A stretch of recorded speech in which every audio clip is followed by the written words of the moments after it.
没有谁呢能够拯救这些西方反华分子肮脏的灵魂。但越来越多的国家、民族和个人已经看清了他们的嘴脸。各位网友，大家好，欢迎来到包明说。这期话题我们说的是西方为什么认为中国一定会寻求霸权，有真傻的，也有装傻的。在西方有一些人完全明白中国并不是一个霸权主义国家，但故意装傻；还有一些人是真傻，把对外干涉当成了习惯。第一种人是最危险、最居心叵测的。当有名的美国资本家索罗斯就是其中的一个典型。最近有国内学者发表了一篇文章，分析为什么西方认为中国想要寻求全球霸权。这篇文章引起了媒体的重视，南华早报特意进行了转载。文章阐述了中国对国际秩序的理解和西方有显著的不同。中国从苏联因为追求霸权主义偏离了初心，最终导致国家分裂这一事件中吸取了教训。那为什么西方普遍认为中国肯定会按照霸权主义的模式发展呢？在西方世界显然存在着两类人。第一类人是装傻，他们完全明白中国并不是一个霸权主义的国家，但是为了掠夺中国人民通过辛勤劳动积累起来的财富，阻止更多发展中国家学习中国，走上独立自主、自力更生的道路，就一定要把中国描绘成另一个帝国主义和霸权主义者。第二类人是真傻，他们长期生活在西方世界的思维模式当中，把对外干涉当成了一种正常的国际政治的运行模式，并且习以为常。在他们看来一个国家只要有了足够强大的力量，就一定会对外用兵、对外扩张。英国、法国、德国、沙俄乃至相当多的欧洲中小国家都是这么做的。按照这样的理论，中国早就该把周围的小国全部征服，然后建立起殖民地。所以当中国迟迟没有按照他们的思维方式行动的时候，这些人不仅没有领会到中国和平发展的诚意，而且越来越惶恐。这种想法不是今天才出现的，早在19世纪，西方就流行着所谓的黄祸论，认为中国一旦崛起，欧洲就没有好日子过。对这后一种人来讲他们认定有两件事可以证明中国会成为霸权主义者，一个是台湾问题，一个是南海问题。事实上这都是中国如何收复失地、维护国家主权和领土完整的问题，是我们的内政。当然了，我们不否认这两个问题一旦解决了，就意味着美国势力的收缩，意味着美国输给了另外一个大国。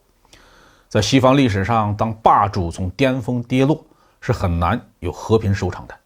古罗马帝国、拜占庭帝国的崩溃，都带来了欧洲政治秩序的全面的瓦解，以及漫长的战争。如果这一次美国的全球帝国的地位也崩溃了，那中国会不会趁机取而代之，让西方陷入无尽的苦海呢？客观的讲这实在是一个以小人之心夺君子之腹了。中国是一个历史悠久的国家，中国的历史记载没有中断过中国人很早就得出结论，军事征服形成的帝国是不会有长治久安的。军事征服与占领必定会引起被殖民、被压迫民族的强烈的反抗，迫使帝国不断的投入人力物力进行镇压。虽然战争可以掠夺一部分财富，但战争的长期化终将导致得不偿失。欧洲自己的历史也证明了这一点。英国和法国殖民帝国的崩溃，就是因为二战之后民族解放运动的兴起。英法虽然全力镇压，但无济于事，反而导致自己的财政破产。